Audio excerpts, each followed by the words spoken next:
1989. Right. The steps of the National Air and Space Museum. What happened that day? I was at the International Space I'm not asking where you were. I'm asking what happened that day. Back to the moon. Yes, it was. Who gave that speech?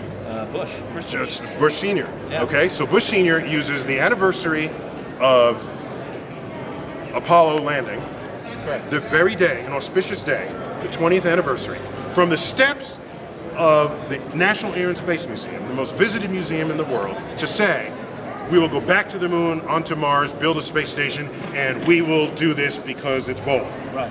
He was trying to be Kennedy. Okay? He was. Okay, so now watch. Now watch. So what happens? We don't do anything, he said. All right, first it gets costed out, and they find out it's $500 billion. Okay, it goes to Johnson Space Center, they figure out what that $500 billion, it's DOA in Congress. Here's the charade that no one talks about. By the way, it's in my book.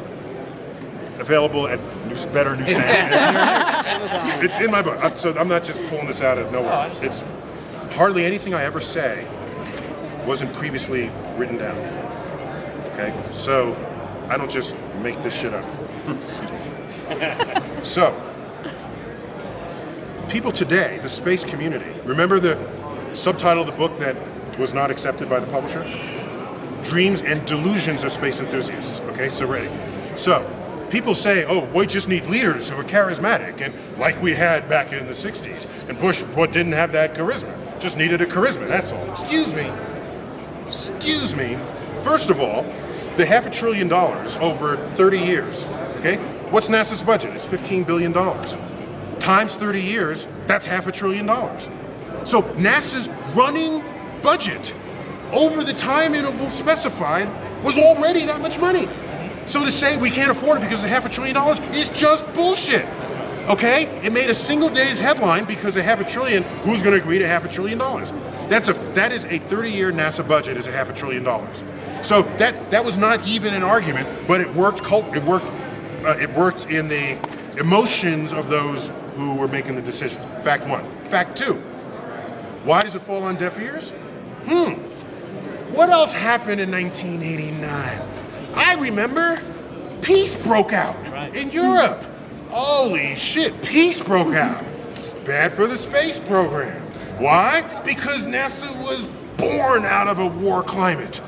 Let's not fool ourselves. Yes, it says a civilian agency. Yes, but all but 2 astronauts were drawn from the military. Okay? First time they sent a scientist, it was the last mission. All right? So be honest. This is the delusions that I'm trying to undo that pervade our entire community. So, we're at war in 1961 and 62. The Bay of Pigs, the Russia. Do you know that Sputnik wasn't just some vessel? It was a hollowed out intercontinental ballistic missile shell where they replaced it with a beeping radio transmitter. So, and they named it Sputnik, fellow traveler. Oh, isn't that nice? The military knew that was an ICBM shell. So of course we're going to react exactly the way we did. Spooked us. So Kennedy, regardless of his charisma, was at war, and I spend a third of the book talking about the great drivers of expensive things that cultures have ever done. Number one on that list is war. Number two is economics, the promise of economic return. So say, I don't want to die, and I don't want to die poor, right? Third one, which is not common today, is people did things for kings and for gods. All right, so that's how you get the pyramids, very expensive tombstone, basically, for the pharaohs. The cathedral building in Europe, that's for God, okay, the Christian God. So you look at motivation to do really expensive, time-intensive, human capital-intensive activities.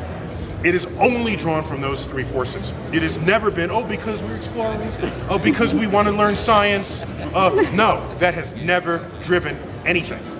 Yeah, it'll do a low radar level. Will okay? China drive us into that? Okay, so wait, let me get back to why I disagree with you. Okay? So, Bush's problem was that peace broke out. Had we still been at war and there was some perceived threat, we'd be on Mars today. So it actually, I assert, had nothing to do with charisma or the absence thereof. It had to do simply, is the war driver there? Is the economic driver there? Are we doing it because we found the face of God on Mars?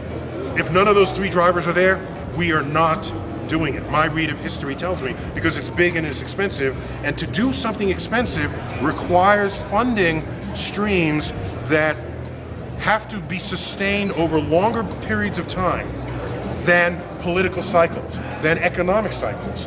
And so here's what happens. We're going to Mars because there was a fluke of emotion in Congress, and everyone wants to go to Mars. Then there's a downturn in the economy. The press is going right to the soup line and saying, can you feed your family? No. Here's my bread and soup. Here's bread and soup. But you know we're going to Mars now. Plays bad. Plays bad. Unless the act of going to Mars is the driver of the economy, as a symbolic driver of the economy, an emblematic driver of the economy. So, remind me again of your original point that I was disagreeing with. You should be the administrator because you have not just oh, all right. So I'm saying charisma, enthusiasm, the vision. I'm saying nobody needs charisma to attract venture capitalists. It's not necessary. But you just explained to us how the venture capitalists won't take us to Mars. It'll be the government that takes us. Oh, the government, right. Okay, so the government, so that's the first step. So we just convince the government that the government will become wealthy for having done so. We got fat and lazy coming out of the 20th century. All those investments, by the way, I did the numbers. If you look at the GDP, between 1960 and 1950 and 1960, you ask what percent increase, because we've been increasing the whole time, all right? GDP per capita, so you divide out the fact that the population was growing, just so that you can compare apples and apples. Our economy grew, if you measure that by GDP, our economy grew 35% between 1960 and 1970. It grew 25% to 1970 and 1980. It grew 15% between 1980 and 1990. It grew 10% between 1990 and 2000. And it's been flatlined from 2000 to 2010. That is our coasting on the innovation decade. That's what I assert. That's my interpretation of those numbers. If you just look at the plot of GDP, it's like exponential growth. And you say, hey, hey.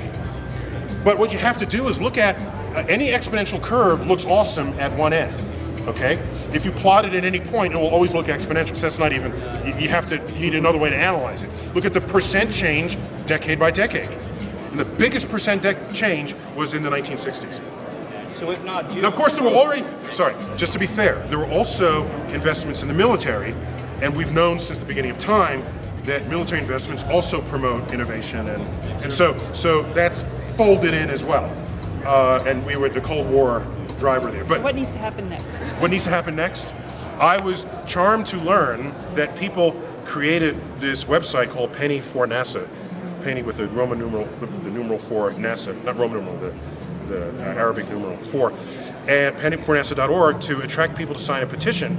I didn't know this, but on whitehouse.gov, if you get 25,000 signatures on a petition, you force the White House to respond to it. I didn't know. I thought that was a pretty cool thing. So apparently, like yesterday, they crossed the 25,000. I was told this for the Penny for NASA. Cool. So now it's like in your face. All right, Penny for NASA. You know, White House. What do you got to say about that? Hopefully, I say, oh yeah, okay, that's cool. I'm hoping there'll be a more meaningful response. And if not, I'll probably be a little more vocal. But I don't like leading, you know, the charges. Yeah, I'll put the idea out there, but I don't want people to do it because I said so. I want it to happen because you understand the arguments and you have taken ownership of the causes and effects of those arguments. So you don't need to reference me when you make that argument. So I submit to you that the head of NASA can redistribute the pocket of money that is given. And maybe they could, on the edges, make it a little more interesting, but it's swapping crumbs. And our future in space should not be about how you exchange crumbs. So I'm not even going there. I gave my best try.